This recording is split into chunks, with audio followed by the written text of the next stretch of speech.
Paz de Cristo, já acordaram? Amém? Algumas pessoas de repente devem estar pensando, se eu soubesse que era ele, não aparecia na igreja. Mas Deus é bom, você precisava me ouvir. Então vai ter que ouvir. Se eu ver você saindo aí, eu sei que você não quer ouvir. Abra por gentileza a sua Bíblia, Evangelho segundo escreveu Marcos. Mateus, Marcos, Marcos e Lucas, né? Logo depois. Então, depois de Mateus, você vai encontrar Marcos, capítulo de número 6. Glória a Deus. Eu desejo que você esteja com o coração aberto para receber essa palavra no seu coração. Marcos, capítulo 6, versículo de número 45. Achou aí? Versículo de número 45, só o 45. Diz assim: logo a seguir, compeliu Jesus os seus discípulos a embarcar e passar adiante para o outro lado, a Betsaida, enquanto eles despedia a multidão. É importante você entender esse versículo, essa passagem bíblica, porque antes disso, Jesus tinha instruído os seus discípulos, tinha liberado os seus discípulos, para eles saírem de dois em dois e pregarem o Evangelho. E diz a Bíblia que eles saíram de dois em dois, e eles voltaram e eles precisavam dar o relatório para Jesus acerca do que tinha acontecido, acerca das coisas que eles fizeram.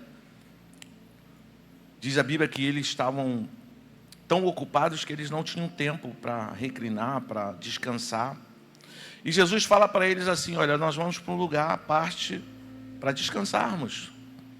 E eles entram num barco e vai para uma certa cidade, não diz o nome. Mas a multidão porque esse lago, ele era um lago literalmente. Depois eu digo para você aqui a extensão que esse lago tinha aproximadamente. Alguns dizem que tinha 12 quilômetros por 25, era um lago. E quando a multidão vê os discípulos entrando no barco, indo para uma cidade que eles iam descansar, a multidão que estava em terra começou a acompanhar com os olhos. E à medida que o barco ia para a cidade, diz a Bíblia que eles iam de aldeia em aldeia, a pé, acompanhando a trajetória onde iria parar aquele barco, para onde eles iam. E de aldeia em aldeia, a multidão seguia. Quando Jesus chega lá com os seus discípulos, a multidão já estava. Então é importante você entender esse momento. E diz a Bíblia que quando eles saíram, Jesus, quando desce do barco, vê uma grande multidão.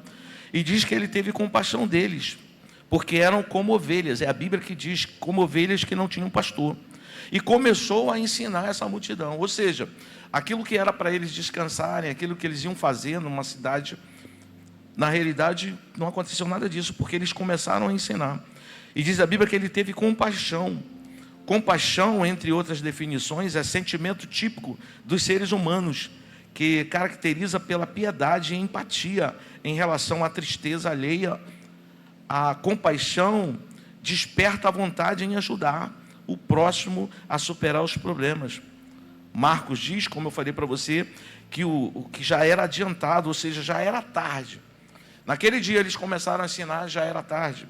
E aí é onde acontece a multiplicação dos pães, que é versículo de número 35, logo antes da onde a gente leu. E aí acontece essa multiplicação dos pães. E aí nós vamos chegar nessa passagem bíblica que eu quero aplicar para a minha e para a tua vida. Só que quando a multidão está ali até tarde, Jesus ele fala com os discípulos e ele precisava alimentar aquela multidão. Algumas pessoas questionam acerca disso, mas é grande verdade que a maioria aceita esse tipo de proposta dos leitores da Bíblia, dos estudiosos da Bíblia. A Bíblia fala em 5.000 pessoas que foram alimentadas com 2 pães, com 2 pães e 5 peixes, ou 5 pães e 2 peixes, é isso? Está aqui no versículo, irmão, me ajuda aí. Desceram, tinha uma multidão e fizeram partilhar, está aqui, ó. 5 pães e 2 peixinhos, em algumas versões, peixinhos. Alguns estudiosos da Bíblia dizem que 5.000 pessoas, outros acham, porque eles não contavam crianças e não contavam mulheres, 15.000 pessoas comeram. Eles tinham, naquele momento que já era tarde, Jesus disse para eles saírem para a aldeia para comprar, ele falou, olha, mesmo que nós tenhamos quase que todo o dinheiro suficiente, aonde que nós vamos achar pão para comprar para essa multidão? E eles apresentam para Jesus 5 pães e 2 peixes. E Jesus multiplica isso, eles colocam na mão de Jesus, Jesus multiplica. E aí vem essa passagem bíblica aqui, que nós vamos navegar um pouquinho e aprender um pouquinho sobre isso. Marcos, aonde nós lemos, capítulo de número 5, verso de número 45, diz que ele logo o obrigou, os seus discípulos, a entrar no barco, a passar adiante a cidade de Betsaida, enquanto ele despedia a multidão. Só para informação, Betsaida significa casa da pesca ou de pesca. E diz a Bíblia que quando ele fala isso para o seu discípulo, ele foi para o monte orar. E sobrevindo à tarde, estava o barco no meio do mar. Ou seja, eles estavam remando para atravessar para o outro lado. Essa passagem ela é registrada em Mateus, Marcos e João. No Evangelho de João, onde tem essa passagem, diz que eles tinham navegado aproximadamente 25 estádios. E estádios aqui, quando se faz a convenção, diz que era mais ou menos entre 4 a 5 quilômetros. Ou seja, eles estavam aproximadamente no meio do lago. Marcos, onde nós lemos, versículo de número 48, diz que e vendo-os afligir, a remar, porque o vento lhe era ao contrário. Ou seja, eles entram no barco para atravessar para o outro lado. E eles fazem isso já à tarde, mais ou menos. E de repente vem o vento contrário contra eles e eles estão remando. Só que me chama a atenção que eles não param de... Me ajuda aí, eles não param de... Hoje, naquela época, eles não tinham o que temos hoje, né? Barco com motor potente, jet ski, etc. Não, era a base do remo. Só que tinha um vento ao contrário. E aqui eu abro um parênteses para já começar a aplicar na minha e na tua vida. Existem pessoas, talvez assim como eu já tenho até, eu me corrijo quanto a isso, que às vezes por muito menos do vento contrário, às vezes uma tempestade em copo d'água, que a gente costuma falar, em coisas mínimas, a gente quer desistir, a gente quer parar, a gente quer retroceder, a gente quer voltar. Às vezes coisas mínimas, você começou, não deu certo, você quer voltar. Às vezes você tentou, não deu certo, você quer desistir. Ei, mas Deus me trouxe nessa manhã para começar a aplicar essa palavra no teu coração. A palavra é: não desista. Então, por gentileza, diga para 2 ou 3 aí em volta de você, diga assim para ele: não desista. Isso, não desista, por mais que o vento seja contrário, não desista, porque eu tenho certeza absoluta que eu e você vamos chegar do outro lado. Então tem gente que começa, mas desiste com facilidade. Então quem sabe nessa manhã Deus te trouxe aqui para você ouvir essa palavra. Ei, começou essa faculdade? Termina. Começou esse empreendimento? Termina. Começou esse projeto? Termina, não engaveta ele não. Ainda que não esteja dando certo, mas continua. Não pare. Vá em frente. Deus é contigo. Às vezes tem pessoas que começa o projeto e para, porque ele não empreende forças. Ele começa o projeto, ele começa os estudos e do nada ele para. Ele não quer se esforçar, ele não quer acordar cedo.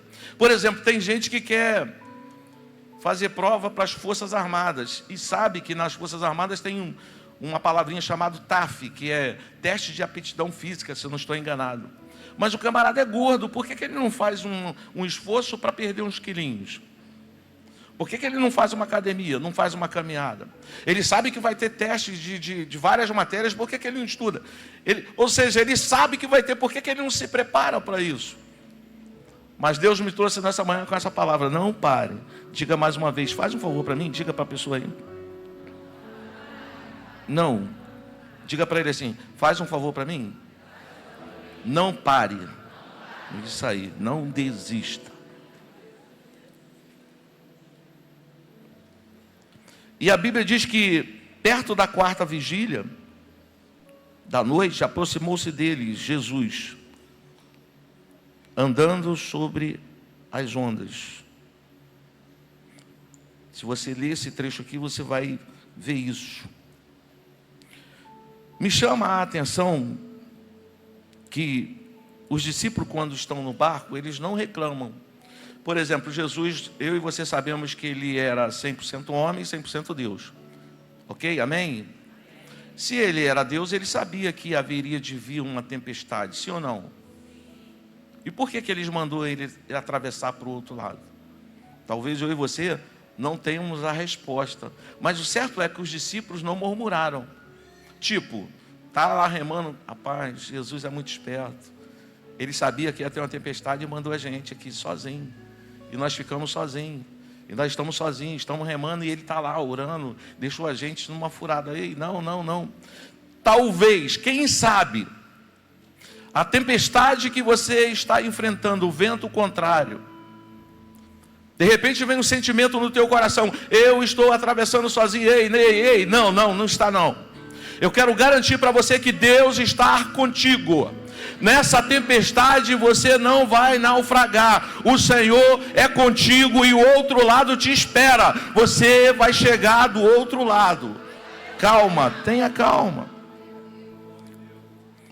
Os discípulos fizeram a sua parte. Qual era a parte dos discípulos? Remar. Diga para essa pessoa que está ao seu lado: reme. Eu queria, por gentileza, que o pessoal da banda aí me ajudasse. Nós vamos remar um pouquinho, meu filho. Tem música de remar aí no piano, meu filho? Tem não? Tem certeza? Diego, tem música de remar aí? Tem não? Baterista, tem música de remar? Compõe, meu filho. Dá um jeito, me ajuda. Pastor, o que significa remar? Eu não estou na praia, não estou na Costa Verde, não estou na região dos lagos. O que significa remar? Eu quero aplicar isso para mim e para a tua vida. Remar significa enfrentar os problemas da vida. Ei, está dando ruim, segura no remo, continue a remar. Ei, casamento não está legal, segura no remo, continue a remar. Ei, a empresa não vai bem, segura no remo, continue. Meu filho, vai, eu quero remar nessa manhã com esse povo. Isso. Não está legal, não está com saúde, mas pegue nesse remo e não largue por nada. Pastor, a notícia não é boa. Segure nesse remo que você vai chegar do outro lado. Pastor, o negócio lá em casa não está bom. Segura nesse remo que vai passar. Pastor, é uma tempestade, mas vem calmaria da parte de Deus para a tua casa. Ei, pastor, é um dilúvio, mas as águas vão baixar e vem calmaria para você. Em nome de Jesus, vem calmaria.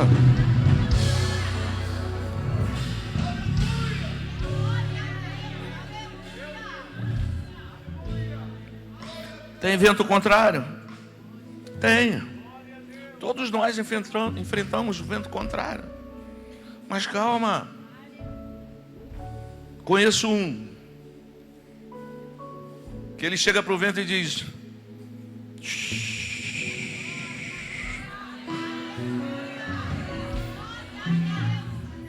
e quem sabe ele pode fazer isso na tua vida. Tá tempestade. Vou falar o nome aqui, mas não é o teu nome, tá? É só para configurar. Maria! Vento sobre a vida da Maria, ó. Pedro! Vento sobre a tua vida, Pedro, ó. Vila dos Teles! Vento sobre a tua vida, ó. Casa de Dona Maria! Vento sobre a casa de Dona Maria, ó. Chegou o tempo de parar. Vento sobre a casa do João. Vento sobre a tua casa, ó, vento. Vai ter calmaria.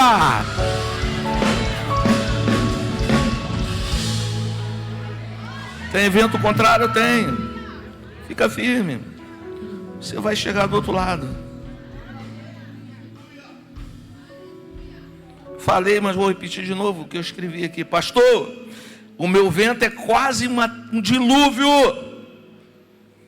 mas a arca não vai ficar o tempo todo em cima das águas. As águas vão baixar. Calma, fica calma. Jesus tem o poder sobre a adversidade e pode te dar vitória. Segura, aguenta firme, continue remando. O barco da vida, às vezes a vida nos prega peça. Às vezes estamos bem, saúde bem, emprego bacana, dinheiro no bolso, cartão com aquele roxinho com limite alto. E dinheiro faz bem, né? Eu não sei você, mas quando a gente está com dinheiro, parece que a gente é dono do mundo. Eu vou confessar um pecado para você. Quando a gente está com dinheiro e ele está no bolso, você não fica botando a mão para ver se ele está ali mesmo, se perdeu. Gente, então eu sou normal, né? Eu sou igual a você, né? Então eu tô bem, porque eu pensei que eu não fosse. Eu falei, cara, você tem algum problema comigo? Porque de vez em quando eu boto a mão no dinheiro para ver se ele está ali mesmo. E se você perder, irmão, quando você acha que botou no bolso direito e está no bolso de trás, e você começa, caramba, é complicado, mas calma.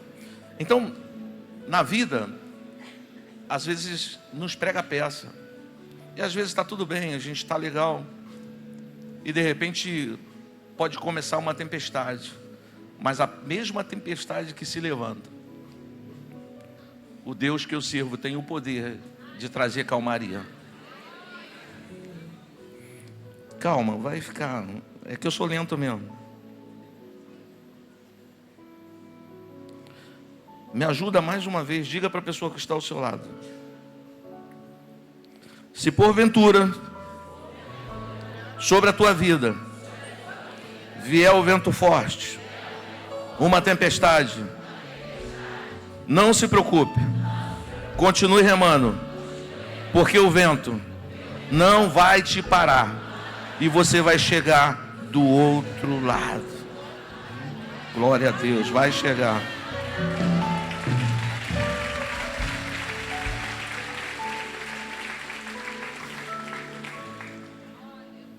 Marcos, onde a gente leu, versículo de número 48, parte B, diz que Jesus, ele se aproximou dele na quarta vigília. Eu vou explicar isso para você, só para você saber disso, só para você entender. Diz que na quarta vigília, só para lembrar para você que os romanos dividiam a noite em 4 vigílias. A primeira vigília de 6 às 9, a segunda vigília de 9 à meia-noite, terceira vigília de meia-noite às 3 da manhã e a quarta vigília das 3 da manhã às 6 da manhã. Então, significa dizer que, vamos pensar, fazer umas contas aqui. Se os discípulos entraram no barco para atravessar para o outro lado, aproximadamente já ao cair da tarde, quem sabe aí 16 horas, 17 horas, e Jesus só chega andando por cima das águas na quarta vigília, entre 3 e 6 da manhã, significa dizer que aproximadamente 9 horas eles passaram remando. Ok? Alguém está comigo? Aproximadamente remando. Deus colocou uma coisa muito simples no meu coração. Eles ficaram 9 horas remando. Às vezes eu estou remando 5 minutos com vento contrário e eu quero parar. Às vezes você, mínima coisa, quer arrancar os cabelos. Mínimas coisas, fica desesperada. Ei, calma. Calma. Eles ficaram 9 horas. Quem sabe você está uma semana. Pastor, mas a minha dor é grande. Mas Deus colocou essa palavra no meu coração para dizer para você: é grande, mas você vai chegar do outro lado, vai passar. Pastor, é porque o senhor não convive com meus problemas, eu estou a ponto de surtar. Ei, calma, confia nesse Deus. Você tem um Deus que pode tudo. Você não tem um Deus que está alheio à sua dor, o seu momento, o seu fracasso, a sua família. Não, Ele tem o controle de todas as coisas. E uma hora Ele vai mandar esse vento cessar sobre a tua vida.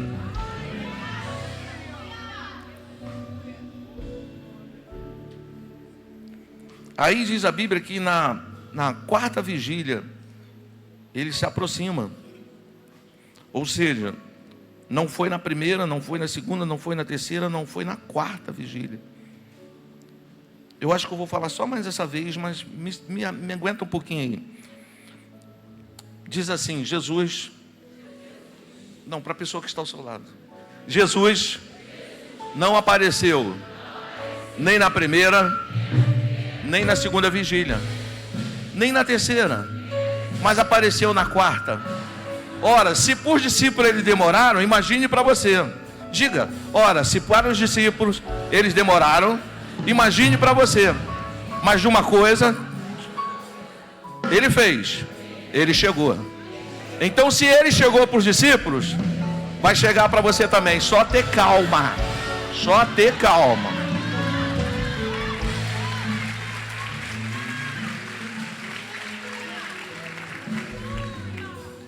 Falando isso, lembrei aqui do negócio. De repente tem gente aí, o pastor está igual uma pregadora aí, falando que a luz clareia porque a luz é brilhante. A luz está... Nada disso, mas vai chegar. E aí, interessante, e que se ele chegar, já compôs aí a música de Remo, então agora a música de chegada de Jesus. Vamos lá, música de chegar. Jesus chegando, como é que Jesus chegaria? Ele não chegaria quebrando tudo, porque ele chega consertando, botando as coisas no lugar, né? Então, vamos pensar junto, irmãos. Quantos aqui já foram à praia? Não é pecado não, você não vai ser excluído da igreja não. Já foram? Já. Vocês viram que quanto maior o vento, quanto mais tem vento, né, doutor? Mais as ondas são mais fortes. Então, se tinha vento ao contrário, tinha ondas fortes. Viaja comigo nessa pregação aqui. Se quanto mais tinha vento ao contrário, mais tinha ondas. Só que quando Jesus se aproxima deles, ele se aproxima andando sobre as águas. Cara, mas se tinha vento ao contrário e tinha onda, como é que ele vai andar em cima das águas? Aí eu pensei, eu falei... Vamos botar música para Jesus andando em cima das águas? Lá em cima já. Eles estão olhando. E de repente eles contemplaram quem vem lá. Eles achavam que era um fantasma. Só que o mestre Jesus, Regina Secarone, seu esposo, só que o mestre Jesus vinha andando sobre as águas. Vento contrário, ondas altas. Só que quando ele botava o pé, tinha calmaria. Pisava, calmaria, pisava, tinha calmaria, pisava, tinha calmaria. Ei, ele vai pisar na tua casa, vai ter calmaria. Vai pisar no teu problema, vai ter calmaria. Vai pisar lá naquele lugar que tanto te aflige, vai ter calmaria. Quando ele começar a pisar, vai ter calmaria. Calma, as ondas que vêm ou o vento contrário vai cessar na tua vida, para a glória de Deus.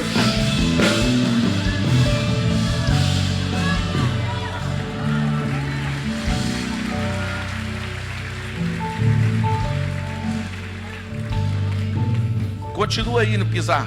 Continua isso.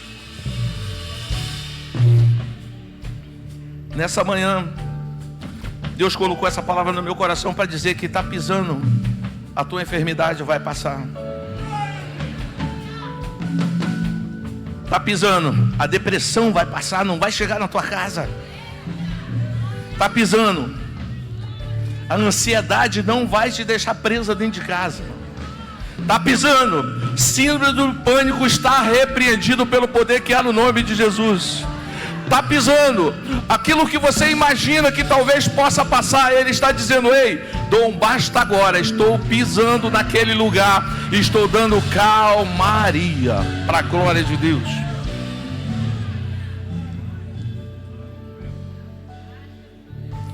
Jesus, ele é poderoso, tem todo o poder no céu e na terra. E ele andou, cara, sobre as águas. E mais importante é que, importante não, que quando eles viram, eles gritaram, é um fantasma. Até eu gritaria, irmão, porque nunca tinham visto alguém andar sobre as águas. E eu me lembro que eu fui criado num ambiente de medo. Eu fui criado na roça, e na roça se falava, eu não sei se você, talvez não seja do teu tempo, mas mula sem cabeça, saci pererê. Talvez você já seja mais moderno, de um tempo para cá, a loira do banheiro, a loira da curva das estradas, que o caminhoneiro via e ia desviar. Irmãos, até os dias de hoje, se você... Quando você sente medo, eu não sei, eu vou confessar também mais uma coisa aqui. Se acontecer com você, você fica quieto.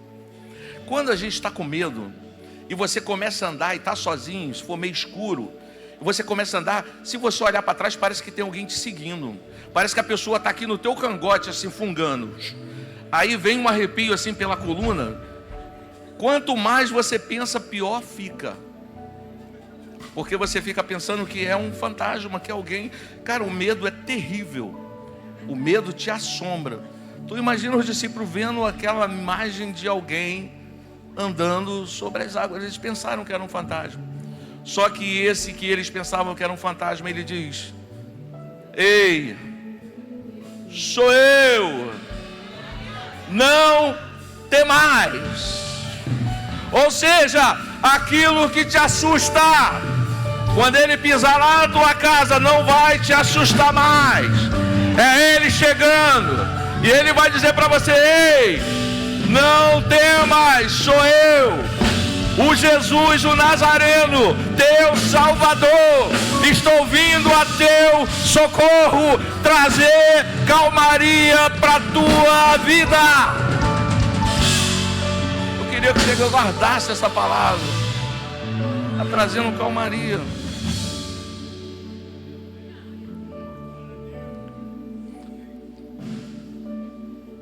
É Ele, o Jesus, o Nazareno, o pão da vida, o Emanuel, o Deus conosco, a brilhante estrela da manhã, Pai das luzes, morreu, ressuscitou, Rei dos reis, Senhor dos senhores, que está sentado à direita do Pai, intercedendo por mim e por você. É Ele.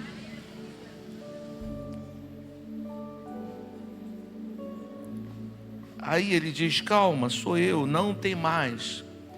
Existe um louvor, não vou pedir para cantar não, só, mas tem um louvor que eu lembrei só da frase dele.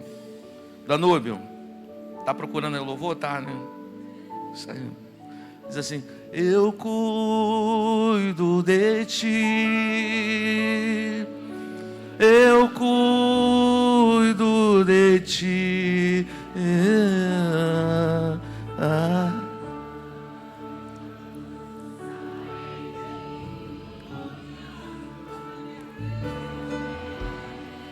Tem Deus falando com gente aqui, ó. No versículo 50 dessa passagem de Marcos 6, a parte B diz que ele falou: tem bom ânimo, sou eu, não tem mais.